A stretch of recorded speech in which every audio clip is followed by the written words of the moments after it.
Okay, so that's going. All right, you got to start the other stream as well. Yeah. Yeah, baby. Okay. It's as good as it's gonna get.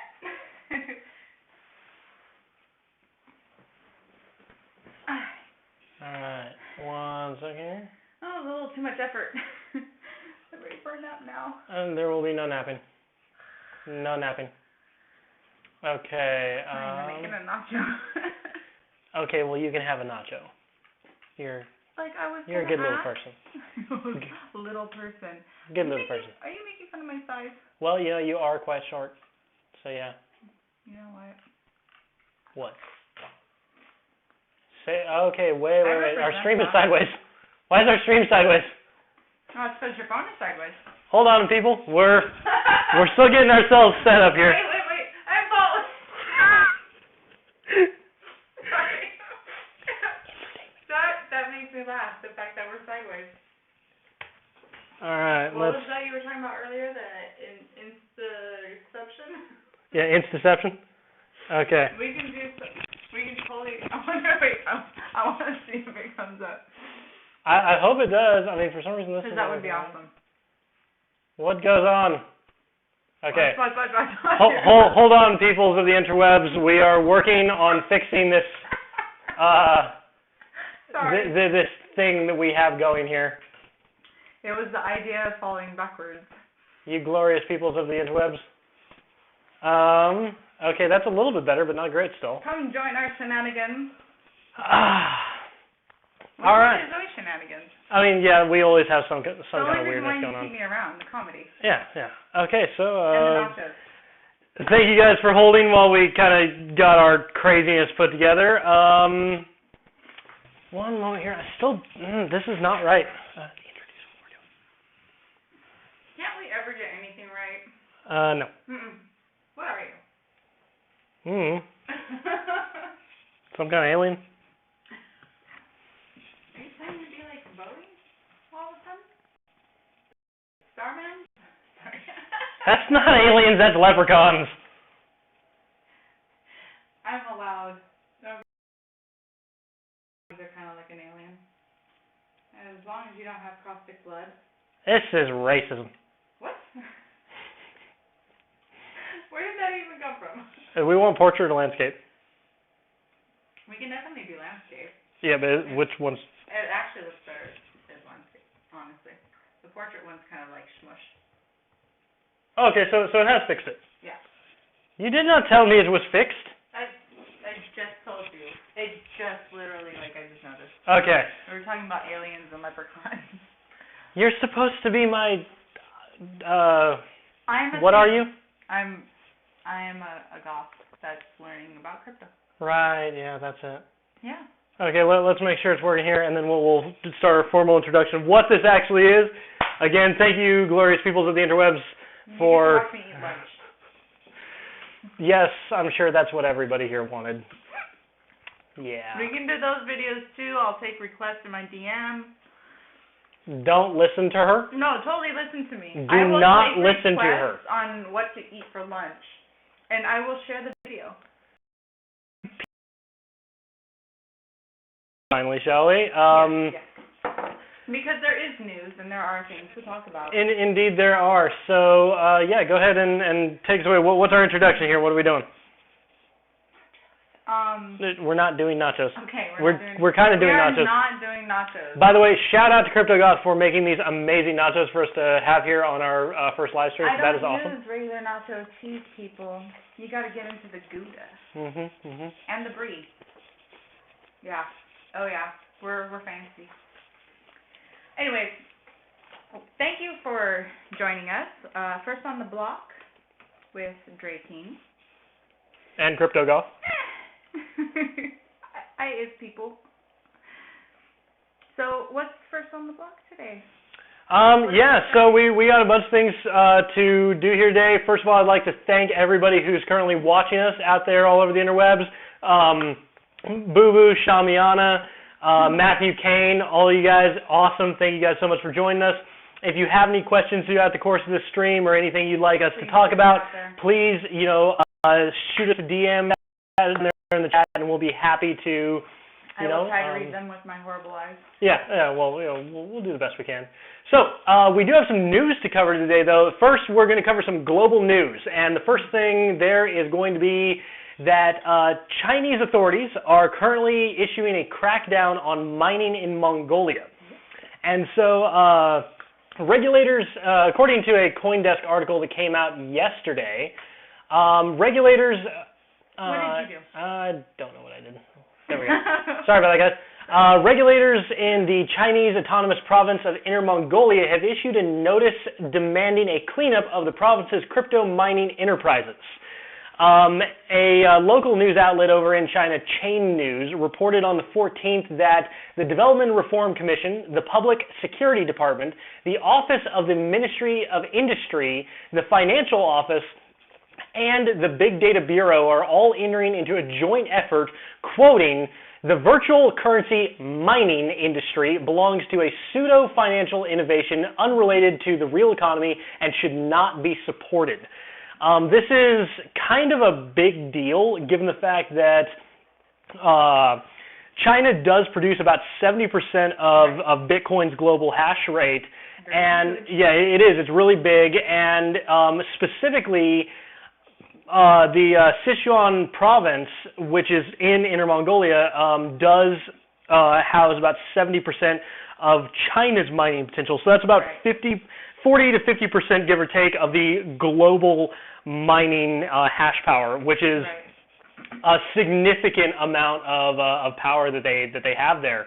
And back in April, Cointelegraph also reported that China's National Development Reform Commission had been publicly considering a ban of crypto in general, but we haven't seen anything really come of that yet. There was a lot of tentative speculation that if mining was forced to leave the country or go underground, it would be a really troubling proposition for kind of the semi-centralized heart of Bitcoin's mining network.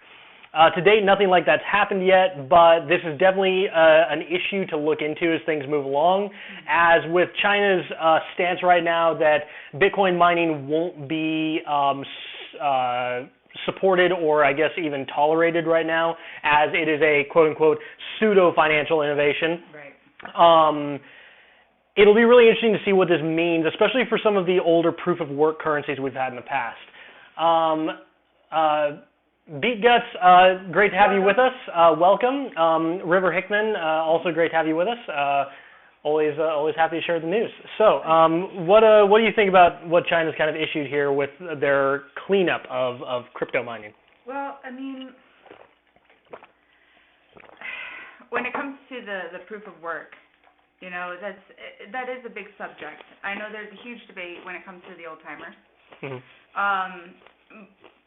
Half of it, well, most of it being that, the feeling of not being able to get past an original, like the beginnings, basically. Right. I mean, a lot of it, that's in any kind of, what would you say, like any line of work. Right.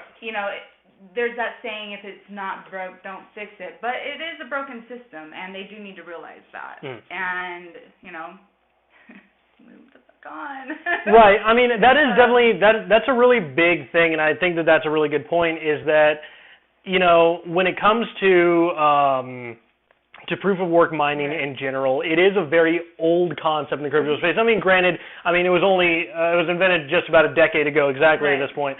But even with that, it's an antiquated concept. The fact that, back 10 years phone on the market, but I sure as hell am not going to be using one of those anymore. Right. And that's the thing, technology moves too fast. It does. It's like, every season there's a new iPhone. Spend all your money. Right. This model is, it's the same thing. There are better ways. Right. And especially seeing as there are better ways that can leave a smaller footprint. Mm-hmm. And that's important. Right, and I agree with that, especially looking at, now that we're kind of having to look at what's going on over in Mongolia.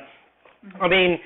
It shows a couple of different kind of concerning things. First of all, Bitcoin was meant to kind of lead the initial race back in the day into Right. decentralization and a move away from these centralized systems. But the reality of it is that as proof of work has gotten more and more competitive over time, it's gotten to the point where proof of work is it's this arms race where really at this point only the biggest industrialists and the Right. people with the deepest pockets can even afford to put enough money in for it. to Right. start making a profit. Right. And it shouldn't have to be that way. Right, and I agree, but I mean, and that's where we see, like right now, I mean, if they're really serious about this cleanup in Mongolia, that could lead to a drop of anywhere between 50 to maybe even 60% of Bitcoin's total hash rate, which would leave it vulnerable to attacks. It could leave it vulnerable to a 51%.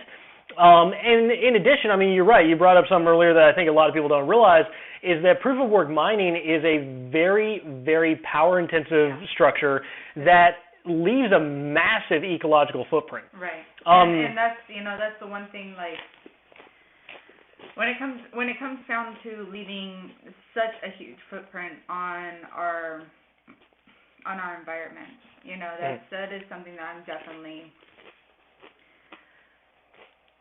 It's hurtful to see the older generations not move past and move on to something that could be better, because there's the 7 generations rule. I don't know if any of you ever heard about this, but it's think 7 generations ahead and do better for them when it comes to leaving a footprint. And I don't think they're only thinking about themselves at this point. They're only thinking about it's that kind of gold rush mentality of let's strip everything bare on our way to get it and get it all for ourselves and leave nothing for the rest. Right. And that's not a mentality to have if we're to actually have a better future. Right, exactly. And I mean, so there are definitely some other systems that are coming out in parallel. I know that one I've talked about a lot is proof of stake.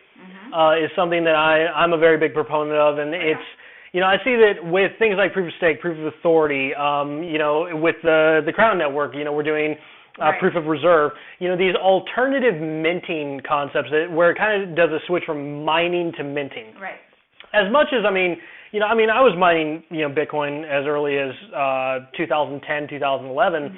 And, it was exciting, it was bold, it did have that gold rush feel to it, and it was that kind of Wild West, we're going to go out there and take what we can. Everybody loves that feel, everybody does. Right. But at the end of the day, you have to be able to look yourself in the mirror and say, am I doing right? Right, exactly. And, and that's the thing where, like, as much as I loved all that, I do agree that, we're looking to need to shift, shift the standpoint of what's going on in blockchain in general as, we move away from that kind of frontier days aspect and move into the more sustainable future that will evolving for a reason. Exactly. And we're seeing it happen a lot quicker than we've seen it happen with traditional systems, where with those we saw it happen over several hundred years. In this case, we're seeing it happen over, well, in some cases, of course, several hundred days. Right. Which I like. I love it. It's the evolution of it is, for somebody who is I'm a noob. But I do love watching how quickly everything evolves. It's interesting to me. That's probably one of the few things that I enjoy about this. But yeah, enough of the gold rush feel. Let's move on to something that's going to be better for everybody. Right, exactly. So yeah, we will be doing a video later on, and we're going to be talking a lot about proof of stake and what that kind of means. So yeah, but definitely check for that down in the description. So kind of moving on with the news here, a really exciting thing has been going on. For those who have been following anything to do with crypto development for any length of time, many of you will know that Africa has long been at the forefront when it comes to blockchain adoption. And I love that. I actually think that's really cool. What do you think about just like Africa's kind of forward thinking when it comes to blockchain adoption? I think it's beautiful because it's one of those things, like we were saying, evolving. A lot of people think of these third world countries or societies that aren't quite what we experience here in the U.S. or some other parts of the world, in Europe. And they sit there and they think, They think like, well, how are these third world countries actually moving forward so quickly with their technology? Right. You know, and you brought it up in a beautiful point earlier, because there is no government putting their thumb down on them as a people to move forward with these things, where us, we suffer from that. Right. It's actually kind of interesting to see where, it's almost the fact of very little infrastructure that you have in many of the different African countries actually has had a amazing effect to allow them to catapult forward when it comes to innovation in blockchain. Right. Because they don't have larger centralized structures that are holding them back from being able to achieve that. Right. And that's been something actually we've been seeing a lot of right now in Kenya and Nigeria specifically, where they've been taking some steps, both. So like Cointelegraph actually have a little excerpt here that we're going to read off from. And I do apologize. I know I'm going to butcher this name horribly. But go for it. Get that knife out. Yeah, right. Femi Jabramalia. I'm sorry, I'm not sure I'm saying that wrong. He's the Speaker of Nigeria's House of Representatives, and they've actually been working on building a concrete legislative framework that should be in place for crypto and blockchain regulation. And the Honorable Solomon Adlu, which is a member of the House, is one of the most vocal proponents for blockchain and crypto regulation, and he's been talking about and actually just recently formed a bipartisan committee on blockchain technology, and was recently quoted saying that Africa was not a part of the first, second, or third industrial revolutions. And this group of lawmakers believes the fourth industrial revolution, driven by digital transformation, should not pass us by. Hence the need to engage stakeholders to initiate the process of blockchain and internet discussions at this time. And he actually went on a little bit later when he was talking more on blockchain and its development as a whole for creating trustless protocols that would help to kind of abolish the institutionalized corruption that is unfortunately very famous there. Blockchain is for Africa, and Africa must take advantage of it to close the gap in the industrial and economic advancement between the African continent and the rest of the world. On the African continent, Nigeria must take lead as the giant of Africa. The blockchain has the potential to create a smooth transition from the current to ledger technology in all spheres, their data security and efficiency. He further related, a trustless society where the power to decide is taken away from individuals operating in a central system to a decentralized system where such decisions are no longer taken by some corrupt individuals to the detriment of their citizens. Our greatest problem as a people is corruption. I believe Africa can completely prevent blockchain falls. I was feeling amped up as you were reading it. I'm like, yeah. Yeah, I mean, it is. It's really exciting, and it shows that, in these countries where, there has been such institutionalized corruption, that's what he's talking about. There's the fact that blockchain, with its ability to kind of cut through all those layers of bullshit and be able to, lift the curtain. Yeah, exactly. Lift the curtain, remove that veil. It has an amazing potential to be able to help them. And just as you were saying, the fourth industrial revolution is really starting. Right. And, despite all of the current economic woes the world is undergoing right now, we're on the cusp of... Yeah, exactly. Because when it comes down to it, this is really... When it comes to the economic struggle of pretty much any society, the corruption that we see every day coming out of the government, coming out of the banks, coming out of pretty much anybody who can get their hands on the, capitalist idea of making money off of the backs of everybody else. When it comes down to it, we need to break free of that. Right. We need to have a little bit more distribution throughout as a society, opposed to certain individuals that can only afford to get the upper hand on everybody else. Right. Well, it's kind of like we were talking about with proof of work earlier, where it's right now it's a war of escalation where those that have will be able to afford to continue to get, and those that do not can't. Yeah.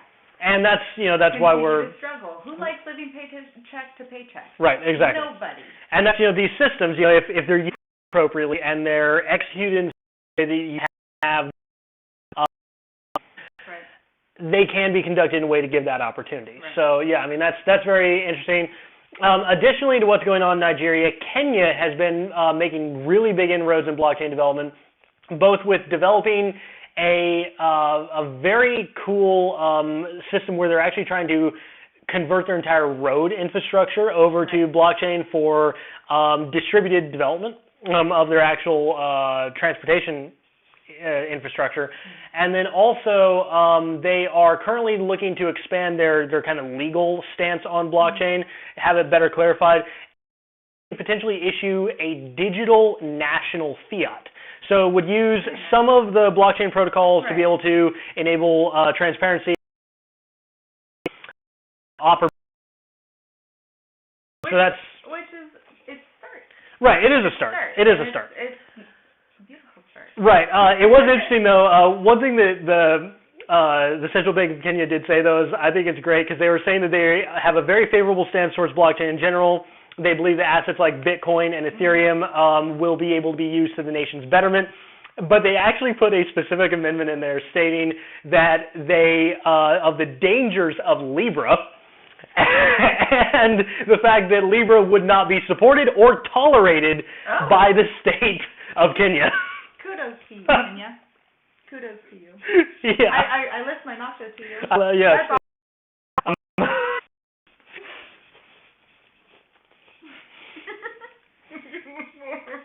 Apologies, technical difficulties. Sorry, I just had a mouthful of nacho. No, I hope to see great things come out of this. Yeah, as do I. Like I said, it's the beginning. I hope that it's a beautiful opportunity. Obviously, as we were talking about with the infrastructure being very minimal there, and the general stance of the area being to use blockchain for betterment. Right. I wouldn't be surprised to see them take a much larger stance on the world stage because I mean, if you face it, Africa's been very much kind of on the back burner, kind of ignored largely in global politics.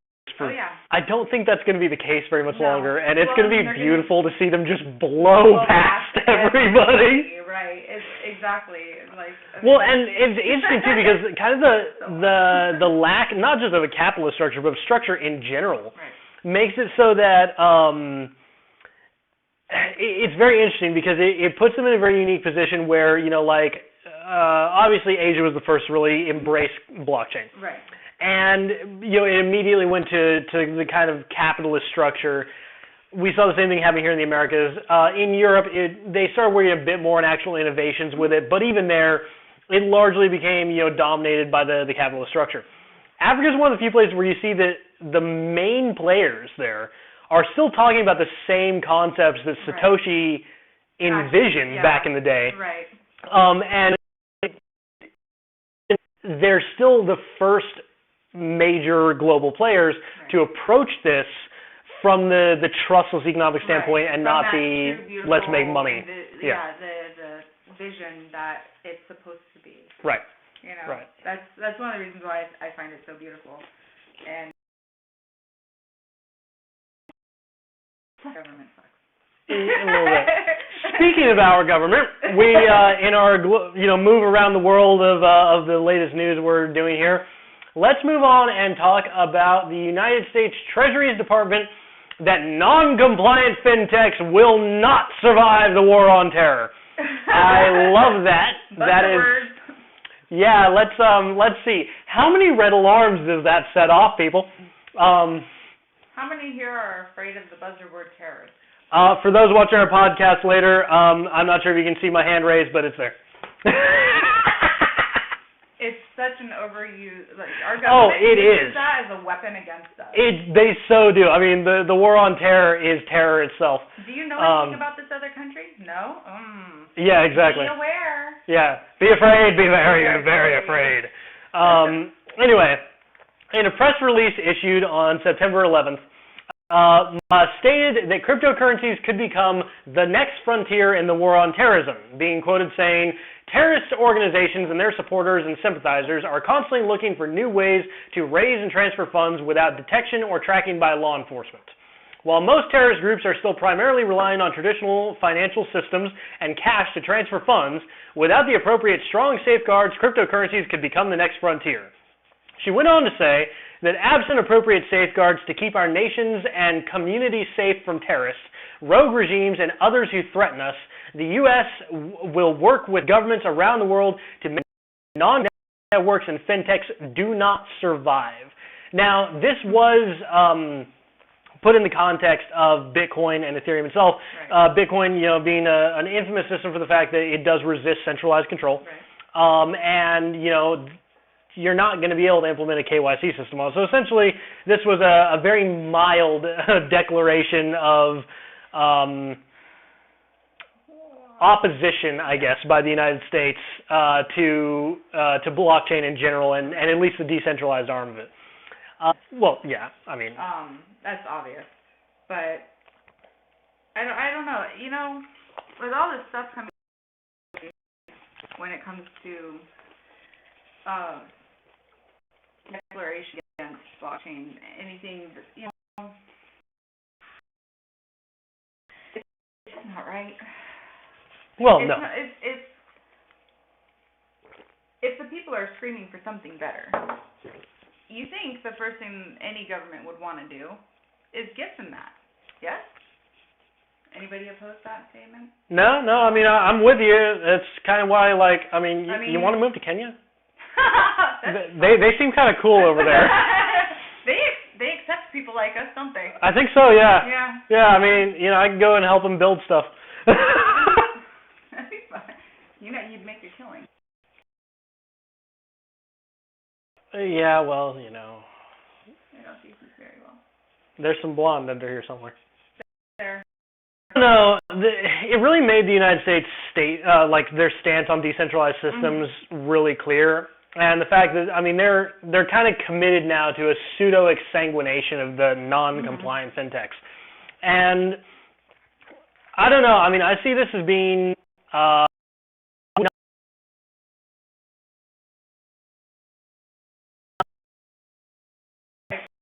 and then the actual it really wasn't. That almost is more ominous to me. Oh, hey there. Sorry about that. I felt like it was a low whisper of hey, we're gonna do this. Yeah, exactly. It was a very It was an interesting statement. It almost feels like it was almost very covertly said on purpose to kind of limit who all would see it while still getting out there. Right. But I really loved what was said on sorry about that, guys. I really said that in response to Mandelskar's statements, a congressman from North Carolina, Patrick McHenry, actually voiced some doubts about the Treasury's position on fintech, and I loved what he said. Right.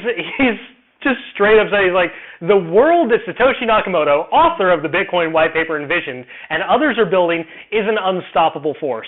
And that's all he said, but I feel like that, yeah, that's all that you need to say, really. Hashtag enough said. Yeah, right? I mean, and yeah, exactly. I feel like that was, and it was just kind of it was the mic drop of just, you're not going to do it. What is, it's almost like the chaos theory. It's gonna happen. Right, exactly. Well, and unstoppable force. Yeah, I mean, and I love the fact that he said it so bluntly, but also I thought that the what he actually said can actually be broken down a little bit more, and actually is very poignant in the fact that he didn't say Bitcoin is an unstoppable force, which is something we hear a lot. Right. People always when they think crypto, many people actually tend to almost see Bitcoin and cryptocurrency as synonymous. Without any real difference. Right. And I think it's really exciting that he was actually talking about the vision of Satoshi and the system that we're actually trying to build here is not Bitcoin. No. It's the decentralized authority that we're has talked about in the past, have kind of led along that same lines. It's been him, Sender Crapo from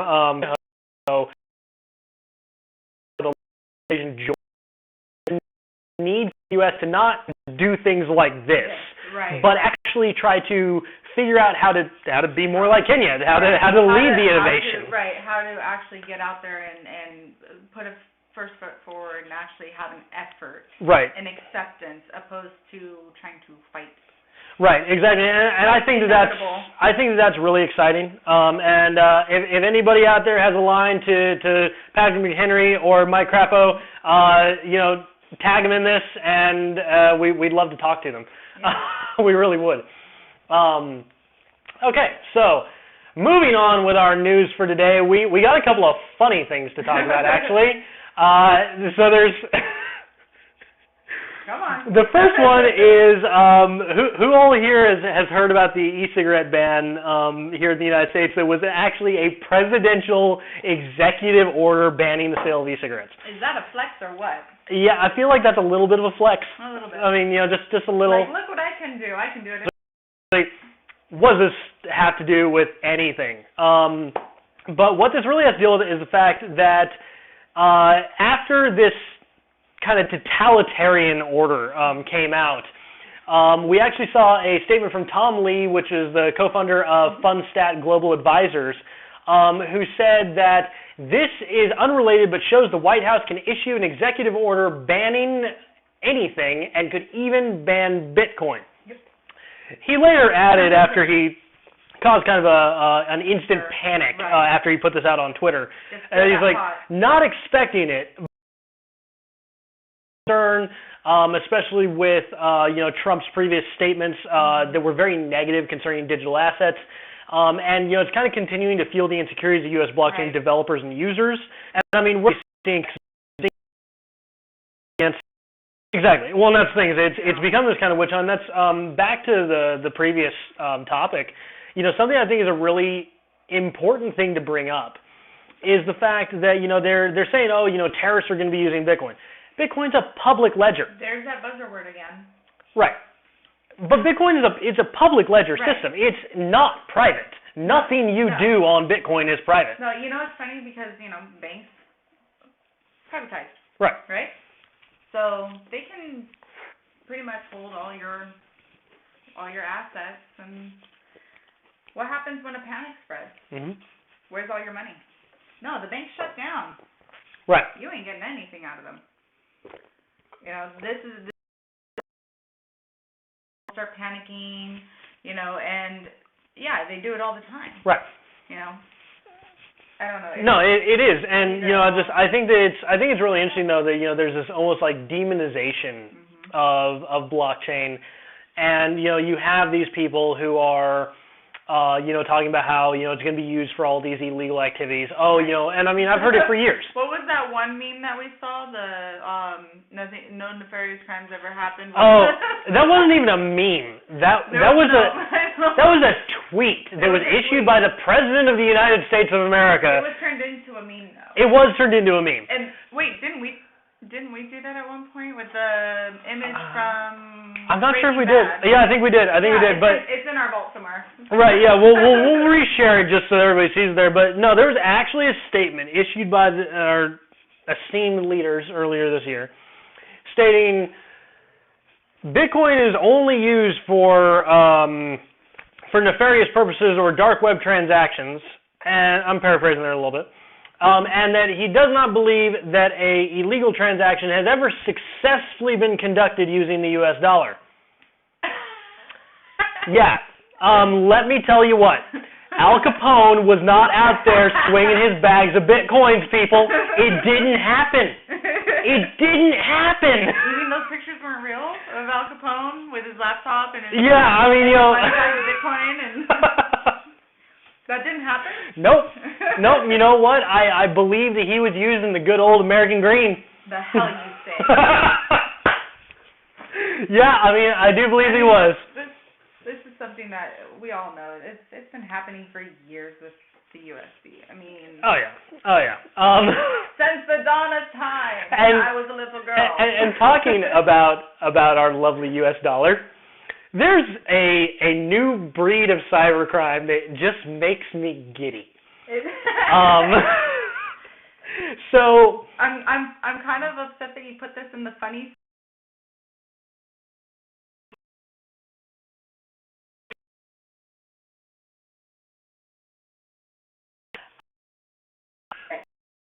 Yeah. So there's a notable security as a service firm called Armor. Some of you guys may have heard of it. And they put out a monthly report talking about all of the latest activities with cybercrimes, the latest trends that are going on with it, what to watch out for, et cetera, et cetera. And in their September report, which came out just a couple of days ago, one of the newest streams of revenue for hackers, money launderers, and everybody in between is the service of selling illegally sourced fiat for crypto at a fraction of the cost. And this is absolutely amazing. Armor called it a seamless turnkey money laundering service, and it's literally where there's now dark web merchants that you can go to, and you can buy U.S. dollars for between 10 to 12 cents on the dollar, and they will send them to you via Western Union or PayPal or something of that nature. And it just absolutely, I find it hysterical. And it's... I don't think to smile so much about it. Is this shit eating enough for you? Yeah, a little bit, yeah. I mean, and so for example, you buy $100 through this service, you're going to pay about $10, maybe $12. They'll send to you, and then you pay them in Bitcoin. And this is actually, it's kind of from, aside from being kind of a cheap service for its customers, it's the reason why these hackers are doing this, and the reason why they're willing to sacrifice so much value on it, is because the biggest risk when it comes to those kind of services is the fact of actually having to move that money somewhere. Right. And so essentially what they're doing is, rather than getting the money mule, setting up the dummy accounts, stealing the banking credentials, all that kind of stuff, at this point they're literally just saying, who wants it? Yeah. And no holds barred. Yeah, exactly. It's I get it. Ring in the dinner bell. Yeah, I mean, it's... I'll give you this crisp $100. It's so cringy, though. It's so cringy. And, I mean, it just shows, at this point, the U.S. dollar is losing so much relevance, not even the criminals want it anymore. Well, I mean, go grab your lucky... Oh, yeah. Well, and whatnot. hold it up. Let's show everybody. Give me a second.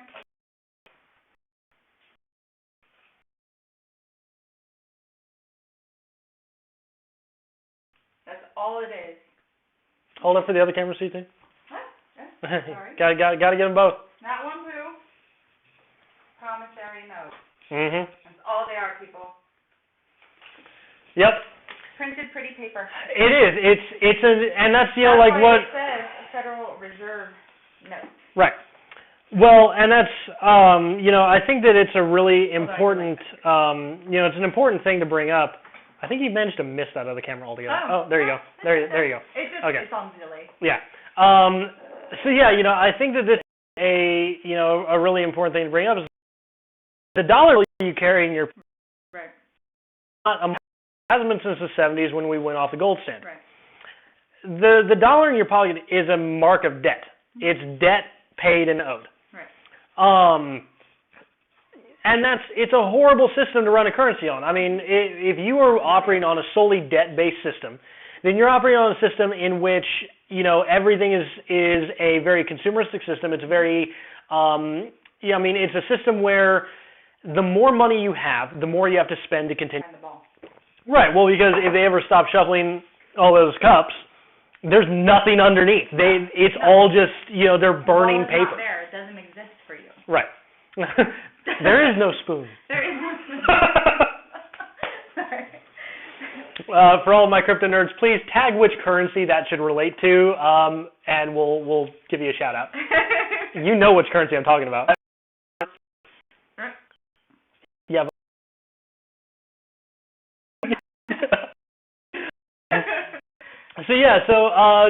Just a few other news topics to kind of run through for today. We'll be getting close to our end for today's stream here pretty soon, people. But yeah, so a couple of notable things. Leaving global news for a bit. On Coinbase Pro, they have finally begun trading of Dash. I know there's been a rumor for a while. They were not confirming it or denying it one way or another. But they have gone ahead and they're now beginning on Coinbase Pro. They have not integrated this for Coinbase itself yet over the mobile app, but we do expect that to be coming within the next 2 to 3 weeks. Let's see here. So we don't. Yeah, well, we're getting a few things done. I mean, on any of the things we've been talking about, you got any other? It is, and we're in here. It's cloudy out, and it rained last night, so I'm excited. Yeah. Anyways. If our system would work. Okay, so we got a few things here. Public offering with Porsche-backed firm. Right. So there's a very interesting new deal, a partner of Porsche, and they are going to be looking to sell those things where, and you're seeing this more and more, as there's kind of becoming this trend to offer an STO instead of a traditional, public offering of equity stock or something. Many of these companies, they do this to kind of get the publicity of blockchain, or even maybe because they really believe in blockchain, but they don't know what they're really doing. Right. There's no follow through because of it. Well, there's no follow through, and you see this, and unfortunately now there's a lot of these kind of cookie cutter STO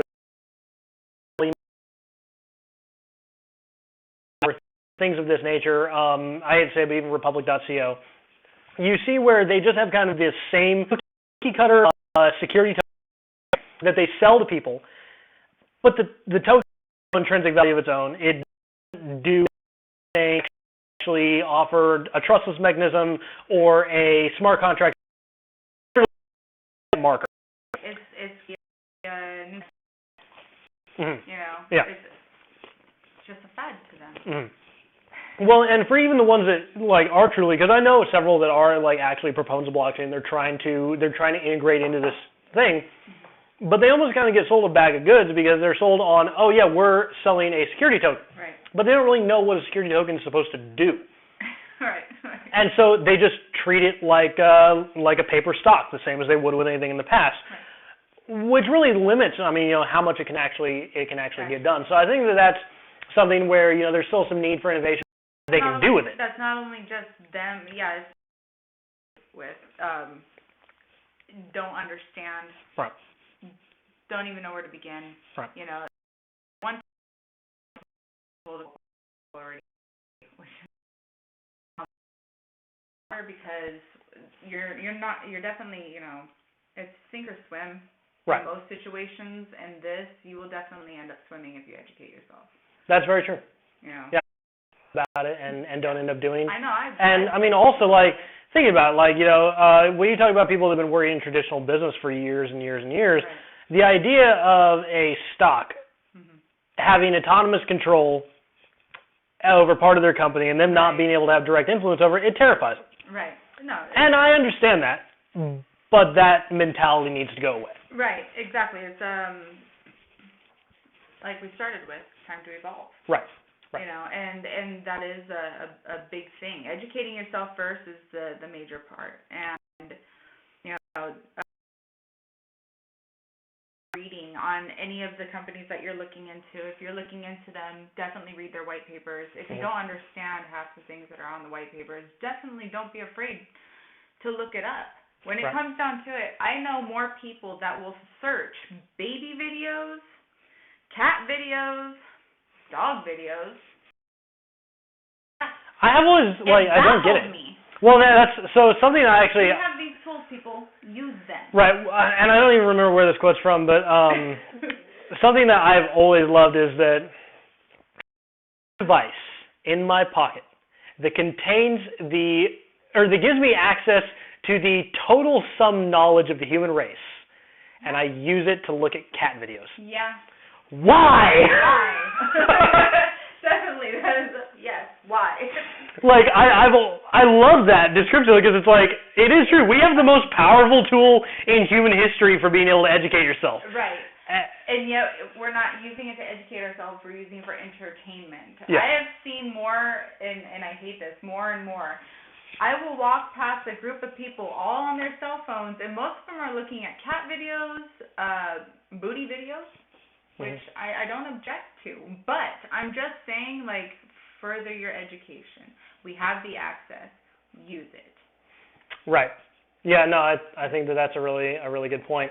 Okay, last piece that we have for today is some people know it as a bit of an infamous exchange called HODL HODL, which is it's one of the very last like true DEX exchanges, which I'm very admirable, or I admire that a lot. Yeah. Because even though DEXs do have their problems, and they have been associated with some of the more nefarious activity, Right. they are the only exchanges that really embody the kind of trustless system and the ability to really be able to have sovereignty over your own crypto and stuff like that. I mean, the saying that everybody says, not your keys, not your crypto. Right. And that's what we see with every centralized exchange, is that it's not your crypto. Right. It's you putting your crypto into their bags and hoping that they're going to give it back to you and play Right. nice. Right. And then no hacker.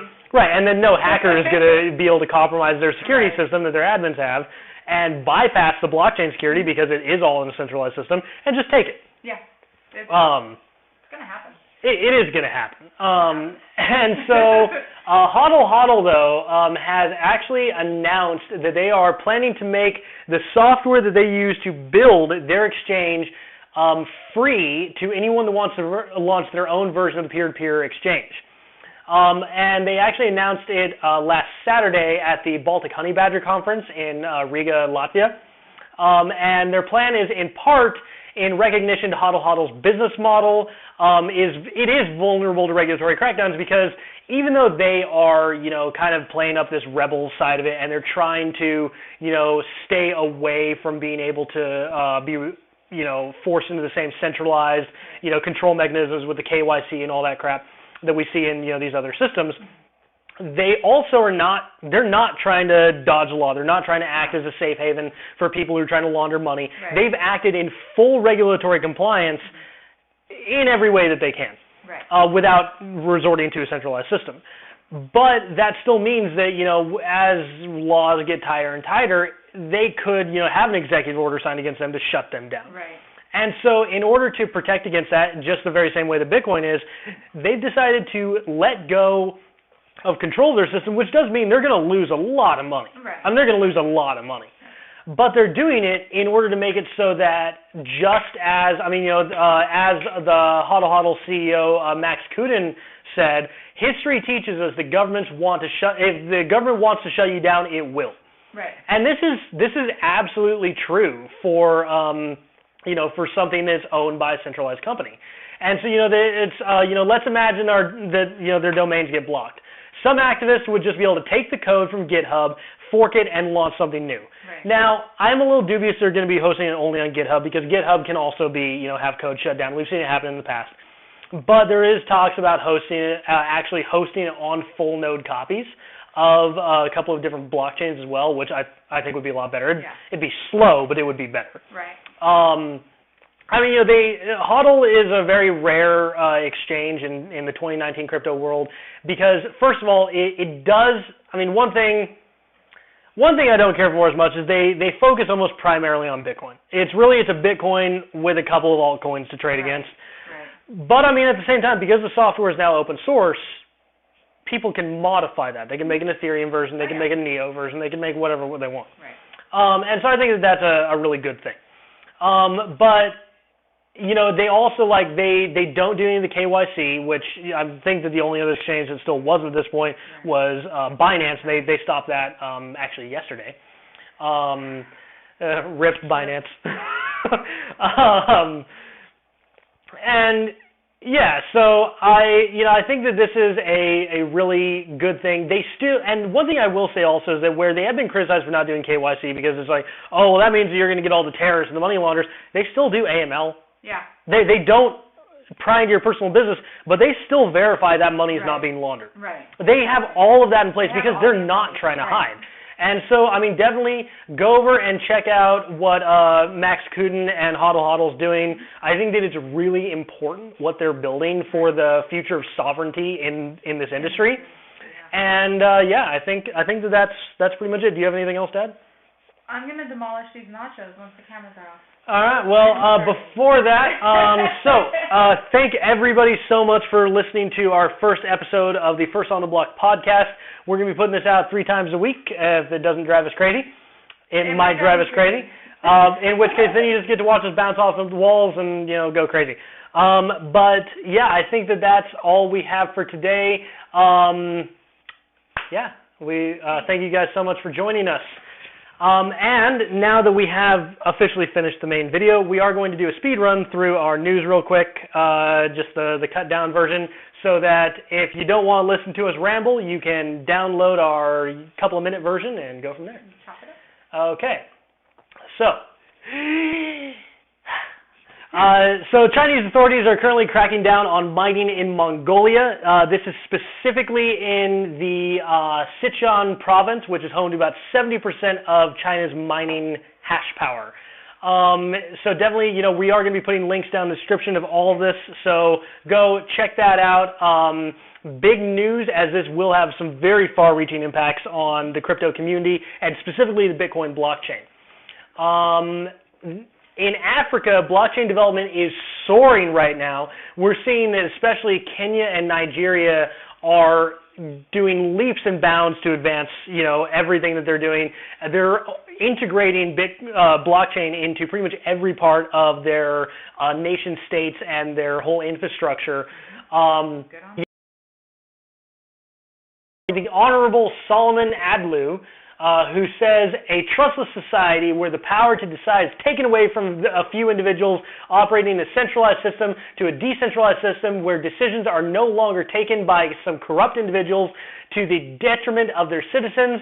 Such a society is evolving through blockchain technology. Our greatest problem as a people is corruption. I believe that Africa can completely prevent this if blockchain protocols are implemented in various aspects of our lives. That is fantastic.